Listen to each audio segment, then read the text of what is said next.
Friends, வணக்கம். மணக்க மணக்க சமைக்கலாம், ரசிச்சு ருசிச்சு சாப்பிடலாம்.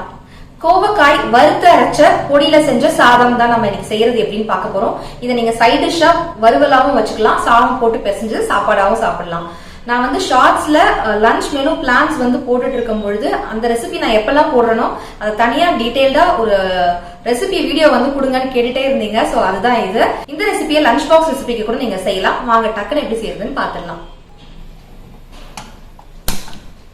எண்ணெய் விட்டுக்கலாம்.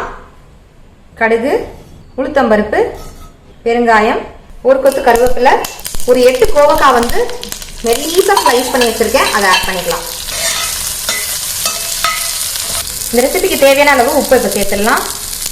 கோவக்காய் வெந்ததுக்கு அப்புறம் தான் நம்ம எந்த பொடியா இருந்தாலும் ஆட் பண்ணணும். இது நல்லா வெந்து வரட்டும். நமக்கு எண்ணெயிலேயே சுருள சுருள வதக்கி வெந்ததுக்கு அப்புறமேட்டு அடுத்த ஸ்டெப் நீங்க போனீங்கன்னா நல்லா இருக்கும். சீக்கிரமா காலையில செய்யணும் அப்படின்னு நினைச்சீங்கன்னா லைட்டா கொஞ்சமா தண்ணி அப்படி தெளிச்சு விட்டு க்ளோஸ் பண்ணி நீங்க வேக வச்சு எடுத்துக்கலாம். தண்ணி ஃபுல்லா ட்ரை ஆகிற அளவுக்கு நல்லா வெந்து சுரண்டு வதங்கி வரட்டும். அதுக்கப்புறம் என்ன செய்யணும் நான் காட்டுறேன்.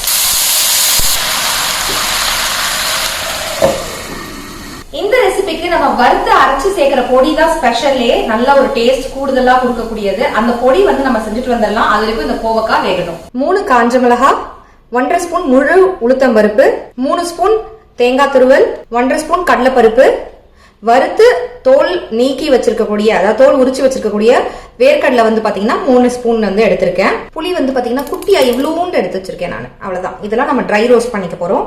இது எல்லாத்தையுமே ஒன்னா போட்டுக்கலாம். ட்ரை ரோஸ்ட் பண்ணிக்கலாம்.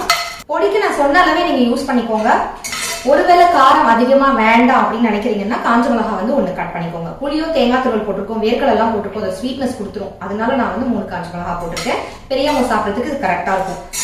ரொம்ப குழந்தைங்க சாப்பிடுறாங்க, காரம் சாப்பிட மாட்டாங்கன்னா 2 காஞ்ச மிளகாய் போட்டுக்கோங்க.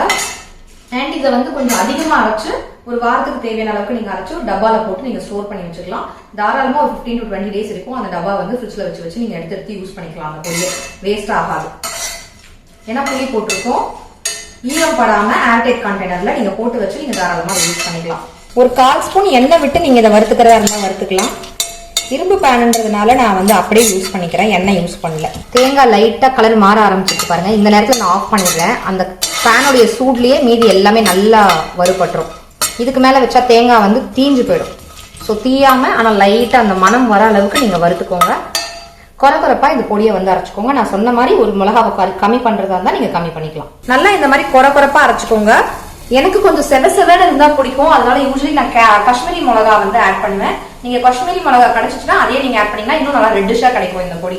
ஃபர்ஸ்ட் வந்து மிளகாவை 2 சுத்து சுத்திட்டு அதுக்கப்புறம் மற்ற பொருட்கள் போட்டு சுத்தினீங்கன்னா மிளகா நல்லா அரைஞ்சிரும். அந்த விதைகள் வாயில மாட்டாது. மற்றதெல்லாம் கொஞ்சம் நேரம் உங்களுக்கு வந்து அழகா தூளாகி வரும். இங்க பாருங்க, கோவக்காய் சூப்பரா வதங்கி தயாராகி வந்துருக்கு. பாருங்க, தண்ணியே இல்லை, வெந்துருச்சு. அவ்வளவுதான்.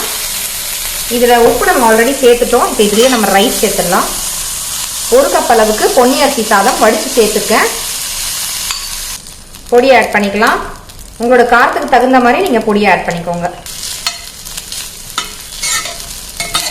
2 மிளகா தான் நான் போட்டு அரைச்சேன். அதுவே காரம் சரியா இருக்கும்னு தோணுச்சு.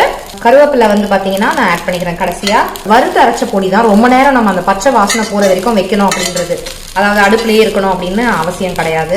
மேலாப்புல ஒரு நல்ல மனத்துக்காக ஒரே ஒரு ஸ்பூன் நெய், பசும் நெய் விட்டுக்கிறேன்.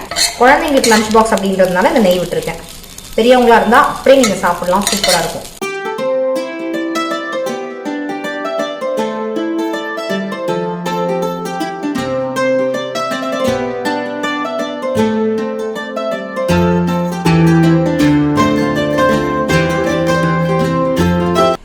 இந்த சாப்பாடை சாப்பிடும்போது கோவக்காவோட சேர்ந்து அந்த வேர்க்கடலை கடலைப்பருப்பு நேரம் நாங்க வந்து கடிப்படுது பாருங்க, வேற லெவல்.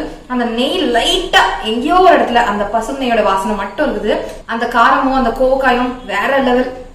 இது வந்து வெறும் கோவக்காடு மட்டும் இல்லாம கத்திரிக்காய் கூட இதே மாதிரி நீங்க செஞ்சு சாப்பிடலாம்.